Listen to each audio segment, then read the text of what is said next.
प्यारे साथियों, पिछले वीडियो क्लास में आपने देखा था अवतल दर्पण में सिद्ध करें दर्पण सूत्र। आज देखेंगे उत्तल दर्पण में सिद्ध करें दर्पण सूत्र, यानी प्रतिबिंब की दूरी, वस्तु की दूरी और फोकस दूरी के बीच क्या निकालना है, संबंध स्थापित करें। यह क्वेश्चन रहे चाहे वह क्वेश्चन रहे, दोनों को जवाब आप एक ही लिखिएगा। और इसके लिए पहले आपको हम फिगर बनाते हैं, उसके बाद हम आपको अगला स्टेप बताते हैं। अवतल दर्पण में आप समझ गए तो उत्तल दर्पण में कुछ नहीं है, उससे बहुत आसान है। पहले फिगर बना लीजिए। यह क्या है कि वो नया पेज में ले जाकर आपको फिगर बना देते हैं। यह देखिए, जिसका परावर्तक सतह क्या है, उभरा हो, उसे हम उत्तल दर्पण का, देखिए उभरा हुआ है इधर, इसीलिए बना लिए। अब एक प्रधान अक्ष बनाइए। प्रधान अक्ष बन गया, ये फोकस हुआ, वक्रता केंद्र हुआ। यह मान लीजिए कोई वस्तु है, अनंत से आ रही प्रकाश की किरणें जो दर्पण पर परावर्तन के बाद ऐसे चली जाती है और फोकस पर आते हुए प्रतीत होता है। समझ गए, मिलते हुए प्रतीत होता है। और एक वक्रता केंद्र से जो वस्तु आएगा, ऐसे हम बना दे रहे हैं, थोड़ा इस पर से ले लेते हैं। देखिए, एक ऐसे आएगा वस्तु और इसका कलर उजला कर दीजिए। हाँ, क्या हो गया, और यहाँ आएगा। यहाँ के बाद क्या हुआ, वक्रता केंद्र पर मिलते हुए प्रतीत होगा। हो गया, वक्रता केंद्र पर मिलते हुए प्रतीत हो गया। अब दूसरा किरण जो है हम एक और यहाँ से भेजेंगे और यहाँ ध्रुव पर भेजेंगे। ध्रुव पे भेजेंगे तो आप जानते हैं यह जो है ऐसे चला जाएगा और जो प्रधान अक्ष की काम क्या हो जाएगा, अभिलंब का काम करने लगेगा। यह ऐसे आया, यह ऐसे आया, ये ऐसे गया। समझ गए। अब सुनिए, बस काम हो गया। देखिए, यह दोनों को जो कटान बिंदु है यहाँ है, कहाँ है, यहाँ है। तो यहाँ प्रतिबिंब बना। प्रतिबिंब का नाम हम कुछ और दे देते हैं, इसका नाम दे देते हैं वस्तु को ए बी। समझ गए, ए बी सी रखिए, ए बी इसको ए डैश बी डैश कहिए प्रतिबिंब के, और ये तो पी है, ये है ध्रुव, क्या है, पी है। अब आइए, इसका नाम दे देते हैं क्यू, इसका नाम दे देते हैं एम एम डैश। दर्पण का नाम क्या दे देते हैं, एम एम डैश। सबका नाम उम्मीदता दे दिए। और इस कोण अभिलंब का जब काम करेगा तो इस कोण का मान 1 रखिए, इस कोण का नाम 2 रखिए, और एक कोण और रखिए। यह देखिए, इस कोण का नाम 3 दे दीजिए, यह जो लंब है इस कोण का नाम 3 रख दीजिए। और हम बताए थे, यह तो हो गया। अब इससे भी एक डॉटेड बढ़ाइए पीछे में, काल्पनिक रूप से मिल रहा है तो एक और डॉटेड यहाँ पीछे में बढ़ाइए, और यह डॉटेड भी जाकर यहाँ मिल गया। यह डॉटेड भी जाकर यहाँ मिलेगा। तो अब देखिए, यहाँ तो नाम देने की जरूरी नहीं है, पी हो गया, ये हो गया, अब हो गया। अब इस कोण का नाम हम दे देते हैं, इस कोण का नाम दे 3 4, बस इतना ही में काम हो जाए। समझ गए, इतना में ही काम हो जाएगा। फिगर बन के तैयार हो गया। आप यह जान रहे हैं फिगर कैसा बना है। आप क्या जान रहे हैं, देखिए फिगर क्या क्या प्रकृति है यह बता देते हैं। तो दर्पण में सिद्ध करना है क्या प्रकृति है, आपको हम फोटो यहाँ ले आते हैं। आ गया फोटो, थोड़ा सा बड़ा कर लेते हैं और इधर भी आ जाते हैं। आ गया ये भी फोटो, दोनों जगह फोटो डाल दिया। अब ये फोटो में देखिए क्या हुआ था, जो चीज किए हैं वह चीज लिखना पड़ेगा। देखिए, यह उत्तल दर्पण है, उत्तल दर्पण एम एम डैश एक उत्तल दर्पण है जिसका प्रधान अक्ष क्या है, BC है, ठीक, जिसका ध्रुव P है तथा वक्रता केंद्र C तथा C एवं फोकस दूरी F है। ए बी जो है कोई वस्तु है जिससे ए क्यू लिखे हैं, ए क्यू लिखे हैं, जिसमें ए क्यू प्रकाश की किरणें दर्पण पर परावर्तित के बाद फोकस से होकर मिलती हुई प्रतीत होता है, जिसका प्रतिबिंब ए डैश बी डैश बनता है, और दूसरा किरण जो हम डाले हैं ए से वक्रता केंद्र पर, ये अपने ही रास्ते पर लौट जाती है, यह अपने रास्ते पर क्या होती है, लौट जा रही है, समझ गए। लौटने के बाद तीसरा हम किरण जो है यहाँ से ध्रुव पर भेजते हैं, तो आप जानते हैं ऐसे लौटती है, किरण आरेख पढ़े हुए हैं, और इसलिए लौटती है जिसके कारण यह जो है मुख प्रधान अक्ष ये अभिलंब का काम करने लगता है और ये आपतन कोण परावर्तन के बराबर हो जाता है। तो पहले यह सब लिखेंगे, उसके बाद हम देखेंगे कौन कौन त्रिभुज लेंगे, इसमें भी 2 त्रिभुज लेंगे, आराम से साबित हो जाएगा। तो पहले लिखेंगे माना कि क्वेश्चन नंबर देते हुए, मान लीजिए 3 नंबर का क्वेश्चन है, तो क्वेश्चन देते हुए लिखेंगे माना कि एम डैश एक उत्तल दर्पण है, समझ गए, एक उत्तल दर्पण है, जिसका एफ फोकस सी वक्रता केंद्र है, तथा AQ प्रकाश की किरणें, देखिए AQ प्रकाश के किरणें दर्पण पर परावर्तन के बाद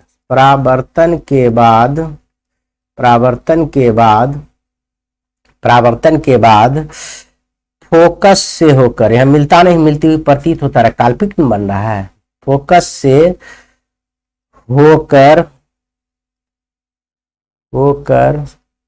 जाती हुई प्रतीत होता है।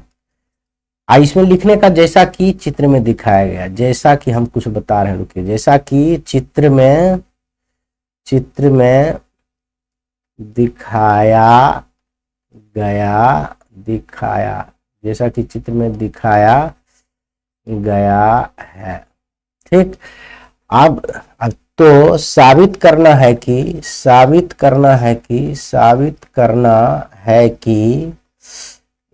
1/v + 1/u बराबर 1/f। उसके बाद लिखेंगे प्रमाण, समझ गए, उसके बाद लिखेंगे प्रमाण।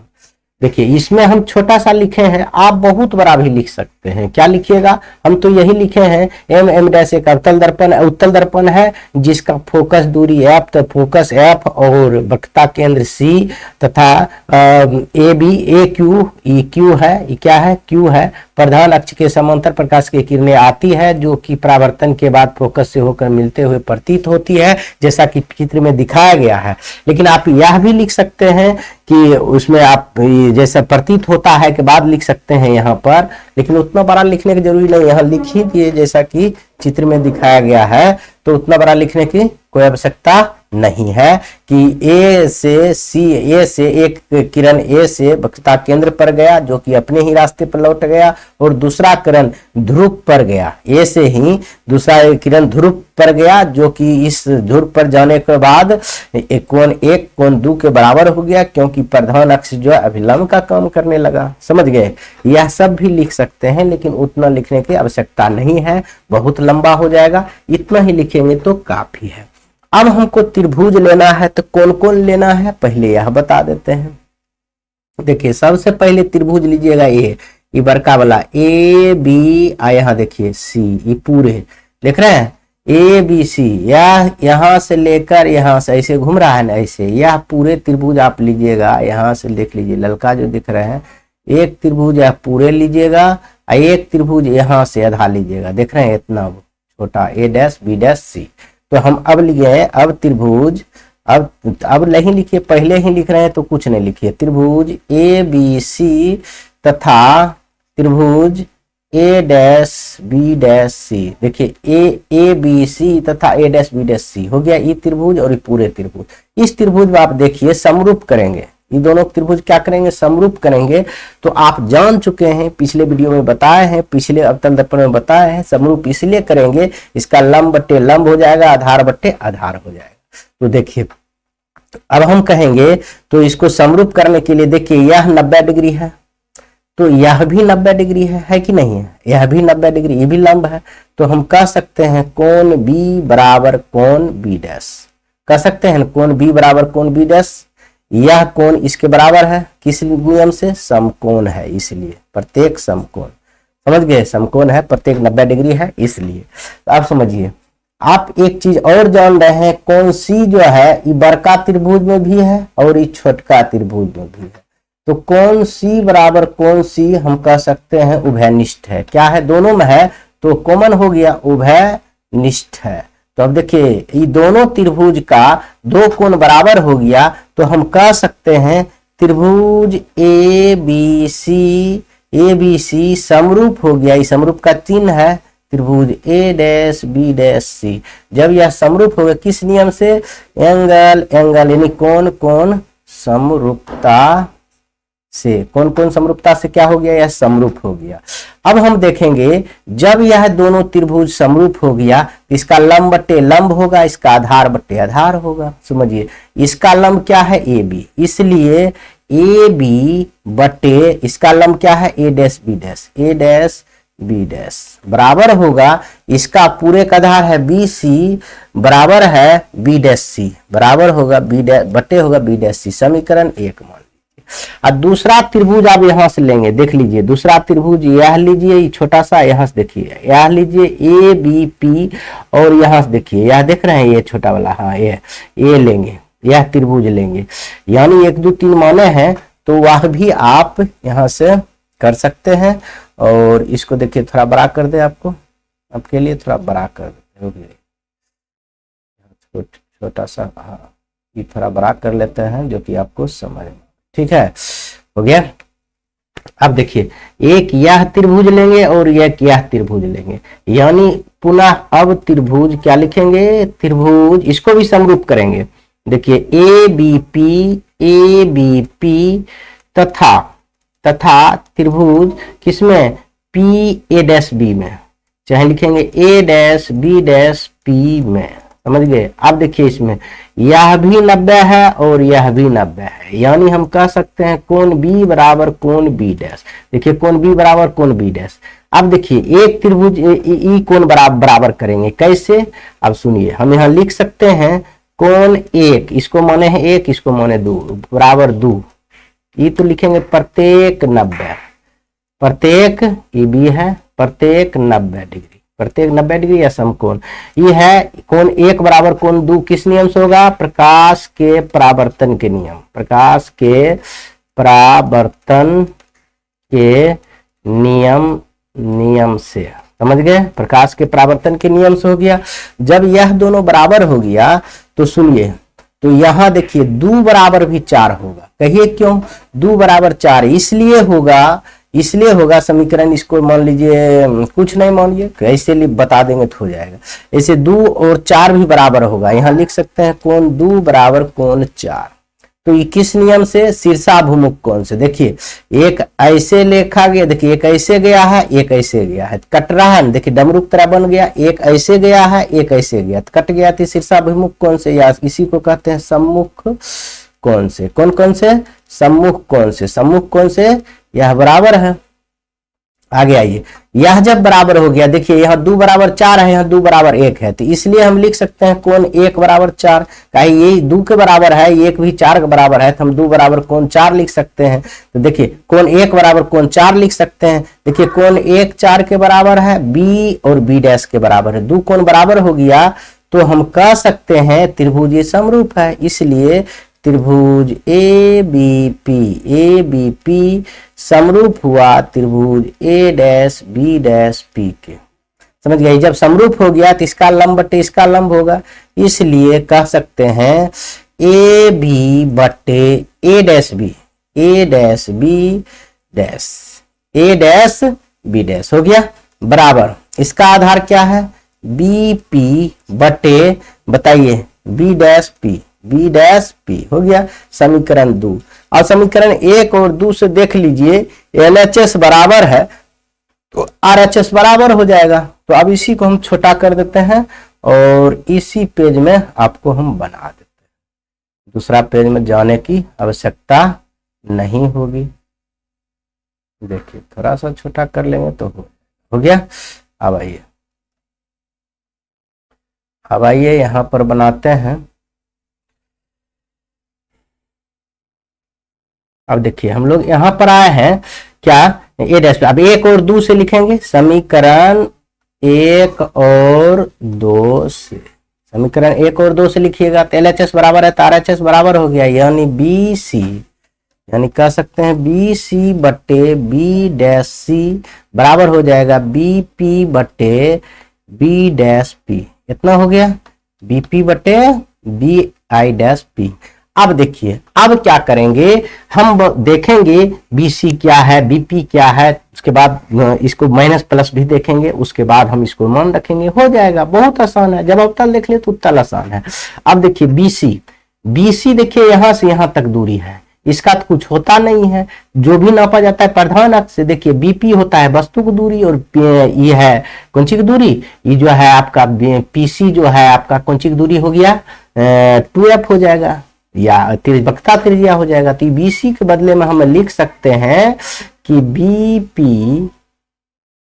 BP प्लस PC लिख सकते हैं, इतना प्लस इतना, तब ना BC हो गया। इसलिए लिखेंगे कि BC का कोई मान ही नहीं होता है इतना से यहाँ तक B और C का मान कुछ नहीं होता है, इसलिए इतना भाग इतना कर दिए, समझ गए। अब B डैश C, देखिए B डैश C इसका भी क्या लिखा जाता है नहीं कह सकते हैं, जो भी होता है प्रधान अक्ष PB डैश भला होता है। तो ये इतना दूरी निकालने के लिए ये पूरे दूरी में ई दूरी घटा देंगे तो दूरी निकल जाएगा। देखिए पूरे दूरी में PB minus B dash C करेंगे तो बस P डैश B करेंगे। देखिए पूरे दूरी में B डैश P करेंगे तो इतना दूरी निकल जाएगा, तो वही लिखेंगे PC माइनस PB डैश, अच्छा है B डैश P कर सकते हैं, इसी को हम लिख सकते हैं उल्टा माइनस B डैश P लिख सकते हैं बराबर BP कहाँ है, BP वस्तु की दूरी है, छोड़ दीजिए वस्तु की दूरी जरूरी है। B डैश P, देखिए B डैश P इसको भी छोड़ दीजिए, कोई दिक्कत नहीं, ये भी प्रतिबिंब की दूरी है, समझ गए। अब देखिए बहुत आसान से यहाँ चिन्ह परिपाटी हम लिखेंगे। यहाँ देखिए वस्तु की दूरी BP है, तो BP बराबर यहाँ क्या होगा, बस इधर माइनस में होगा। देखिए प्रधान अक्ष से इधर माइनस इधर प्लस, क्या होगा माइनस में होगा, तो आप समझ रहे हैं ये होगा वस्तु की दूरी है तो माइनस U। अब देखिए क्या है, इसमें आपको BP भी है, BP हो गया, PC हो गया, PC रखिए 2F रखिए, प्लस में होगा क्योंकि प्रधान अक्ष के ये थी दर्पण के पीछे बन रहा है PC। अब आइए PC हो गया, BIP यानी BIP जो हो गया, यह जो है प्रतिबिंब की दूरी है, यह भी DIP जो है माइनस भी नहीं भी होगा, कहिए क्यों, यह दर्पण के इस साइड है, सब प्लस धनात्मक होता है। अब आइए BP क्या है, ये तो लिख दिए हैं। अब और कुछ बचा हुआ है बोलिए, अब तो BP हो गया, अब आइए BIP सब हो गया, अब कुछ नहीं लिखने की जरूरी है, जितना लिखना था उतना लिख दिए। अब आइए अब इसमें रखिए, मान हो जाएगा, अब इसमें रखिए बस हो जाएगा मान। क्या रखना है बताइए, BP बराबर हम माइनस U रखेंगे प्लस PC बराबर हम देखिए PC बराबर क्या लिखे हैं 2F लिखे हैं, 2F लिखिए बटे, अब ये PC बराबर लिखिए 2F रखिए और माइनस है तो माइनस दीजिए। और बताइए BIP देखिए BIP क्या है V है बराबर BP क्या है U है, प्लस में है, देखिए माइनस में है, BP क्या है माइनस में, क्या कोई इस साइड है तो समझिए BP हो गया माइनस में हो गया ही। अब आइए क्या बचा है यहाँ पर BIP क्या है B डैश P क्या है, अब बताइए इसका तो है V बटे V। अब तिरछी गुना कीजिए, ऐसे कोना कोनी के गुना कीजिए, उसके बाद देखिए क्या होता है, ये गुना कीजिए क्या हो जाएगा माइनस UV प्लस 2FV बराबर हो गया माइनस 2FV माइनस हो गया प्लस माइनस 2FV हो गया। अब आइए अब हम इसमें क्या करेंगे माइनस प्लस UV हो गया। अब देखिए UV इधर भी है इधर भी है, समझ गए, I भी इधर भी है इधर भी है, तो इसमें हम क्या करेंगे 2FV कहीं है, हाँ यहाँ भी है यहाँ भी है, तो दोनों तरफ है एफ भी, तो एक तरफ कर लेते हैं। यू भी को भी एक तरफ कर सकते हैं। एफ भी को इधरे रह दीजिए, 2f भी इधरे रह दीजिए। इधर कर लीजिए 2f भी और 2f भी इधर रहने देते हैं और इधर इसको हम कर लेते हैं। अब देखिए कहाँ गड़बड़ हुआ, कहीं गुना करने में गड़बड़ तो नहीं हुआ। देख लीजिए यहाँ v गुना u, फिर से देखिए u गुना v, u भी प्लस है तो प्लस प्लस 2 हो गया, f भी हो गया। ठीक है, अब आइए यहाँ, अब यहाँ करेंगे, फिर इससे गुना करेंगे तो क्या हो जाएगा 2 माइनस 2f भी। ठीक है, माइनस 2f भी हो गया और फिर प्लस प्लस क्या हो जाएगा, यह हो गया। अब आइए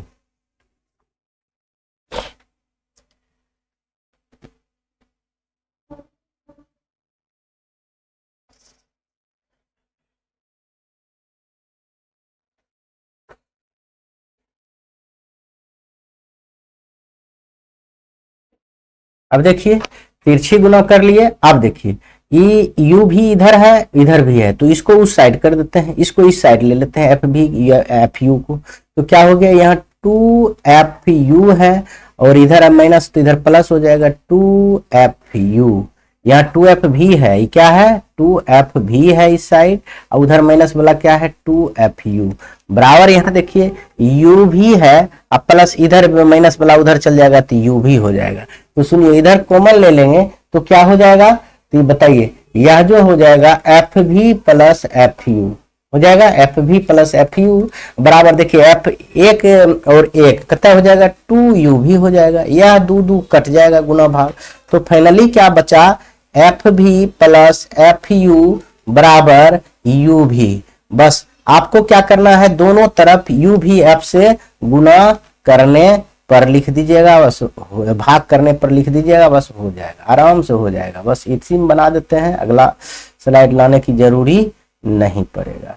क्या है लिखेंगे यहाँ दोनों तरफ u भी f से भाग देने पर, जब u भी f से भाग देंगे दोनों तरफ तो आराम से हो जाएगा। क्या हो जाएगा, देखिए यहाँ है f भी बटे u भी f प्लस है एफ यू प्लस यू भी एफ हो गया बराबर u भी बटे u भी एफ।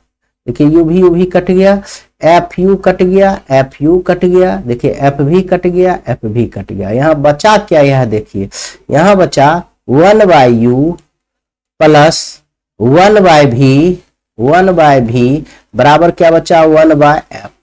यही प्रमाणित करना था, इसलिए लिखेंगे यहाँ प्रमाणित। देखिए उससे आसान है कि नहीं, आसान ही है, बहुत आसान है। थोड़ा सा देखिएगा बढ़िया से, आराम से हो जाएगा। इसी के साथ यह वीडियो समाप्त करते हैं, समाप्त नहीं करते हैं, 2 मिनट और पढ़ लीजिए। इसलिए पढ़ लीजिए कि कुछ पढ़ लेंगे तो अगला वीडियो में उम्मीद करता हूँ कि सब कुछ खत्म कर देंगे, सब कुछ खत्म समाप्त हो जाएगा, नहीं तो लंबा हो जाएगा। समझ गए, नहीं तो लंबा हो जाएगा। आप भी कहिएगा 10-20 क्लास लिए हैं सर एक वो चैप्टर में, तो दिखे तो ही दिक्कत ही है। देखिए बढ़िया से एक एक चीज बताए हैं, इसलिए इतना समय लगा है। तो आगे कुछ देर और पढ़ लेते हैं। क्या है अनुबद्ध फोकस, क्या है अनुबद्ध फोकस क्या है। देखिए किसी गोलीय दर्पण के प्रधान अक्ष के में पर स्थित वैसा 2 बिंदु जिसके एक बिंदु पर वस्तु रखने पर दूसरे बिंदु पर प्रतिबिंब बनता है, तो ये दोनों बिंदु एक दूसरे के सापेक्ष में अनुबद्ध फोकस कहलाता है। यानी मान लीजिए है ये कोई अवतल दर्पण है, अवतल दर्पण है, ये प्रधान अक्ष के समांतर ये है, ये प्रधान अक्ष है, ये P है, F है, C है।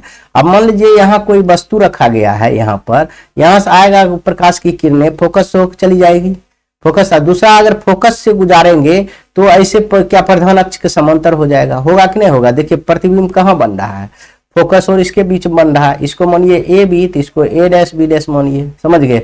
तो यहाँ कहने का मतलब है प्रधान अक्ष पर स्थित वैसा 2 बिंदु, प्रधान अक्ष पर ही स्थित है वैसा 2 बिंदु जिसके एक बिंदु पर वस्तु हो। देखिए इस बिंदु पर वस्तु हो, प्रधान अक्ष पर है, तो दूसरे बिंदु पर प्रतिबिंब बन जाता है। देखिए एक बिंदु पर वस्तु है तो दूसरे बिंदु पर ए डैश पर क्या बन जा रहा है, प्रतिबिंब बन जा रहा है। तो ये दोनों बिंदु एक दूसरे के सापेक्ष में अनुबद्ध, दोनों बिंदु जो है ए डैश और ए एक दूसरे के क्या सापेक्ष में क्या है, अनुबद्ध फोकस है। क्या है, अनुबद्ध फोकस कहलाता है।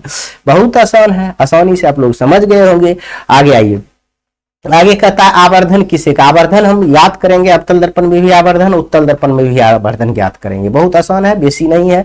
देखिए ज्यादा टेंशन लेने का नहीं है, पहले यह समझिए। यह है प्रतिबिंब की ऊंचाई। आवर्धन किसे कहते हैं, बहुत इंपॉर्टेंट है, MVVI समझिए। 2 नंबर का क्वेश्चन जो है यह बार बार पूछा जाता है। प्रतिबिंब की ऊंचाई और वस्तु की ऊंचाई के अनुपात मतलब भाग को क्या कहते हैं, आवर्धन कहते हैं। इसे मैग्निफिकेशन कहते हैं। इसके इंग्लिश में नाम क्या है, मैग्निफिकेशन। या प्रतिबिंब की दूरी और वस्तु की दूरी के अनुपात को क्या कहते हैं, आवर्धन कहते हैं। प्रतिबिंब को दूरी आप कह सकते हैं ऑब्जेक्ट ऑफ नहीं, इमेज ऑफ, क्या कह सकते हैं इंग्लिश में इसको, height of image, height of image. और इसको कह सकते हैं हाइट ऑफ ऑब्जेक्ट। किसको, वस्तु की दूरी को हाइट ऑफ ऑब्जेक्ट कह सकते हैं। यानी मैन्युफैक्चर, आवर्धन का इंग्लिश होता है एम, तो इस एम से सूचित करते हैं। ये कह रहा है प्रतिबिंब की दूरी, प्रतिबिंब की दूरी ऊंचाई को हम क्या भी से मापते हैं, और वस्तु की ऊंचाई को हम क्या से मापते हैं, बताइए। वस्तु की दूरी को हम क्या से, यू से सूचित करते हैं। ये माइनस हो जाएगा, समझ गए। यही होता है आवर्धन। आवर्धन का परिभाषा लिखेंगे तो सिर्फ ऐसे कहेंगे, प्रतिबिंब की ऊंचाई और वस्तु की ऊंचाई के अनुपात को आवर्धन कहते हैं। या प्रतिबिंब की दूरी, या प्रतिबिंब की दूरी यानी हाइट ऑफ इमेज HI, और क्या है, वस्तु की दूरी यानी height of object. Height of image और हाइट ऑफ ऑब्जेक्ट को हम क्या कहते हैं, प्रतिबिंब में आवर्धन यानी मैग्निफिकेशन कहते हैं। बस इतना ही। और आगे देखिए, अवतल दर्पण में अगर प्राप्त करेंगे, उसके बाद उत्तल दर्पण में प्राप्त करेंगे, और उसके बाद कुछ सवाल है, बस इस चैप्टर समाप्त हो जाएगा। मित्ता एक वीडियो और लाते हैं, उसके बाद हम पूरा चैप्टर आपको समाप्त कर देंगे। इतना आप समझ गए तो बहुत अच्छा है। और अगला चैप्टर बहुत ही जल्द हम आपको डाल देंगे, कल ही। उसके बाद ये चैप्टर समाप्त करके अगला चैप्टर पर जाएंगे, और कुछ मैथ भी पढ़ाएंगे तीसरा चैप्टर का। उसके बाद केमिस्ट्री भी पढ़ाएंगे, सब बारी बारी से समाप्त करेंगे। इसी के साथ वीडियो समाप्त करते हैं। जय हिंद।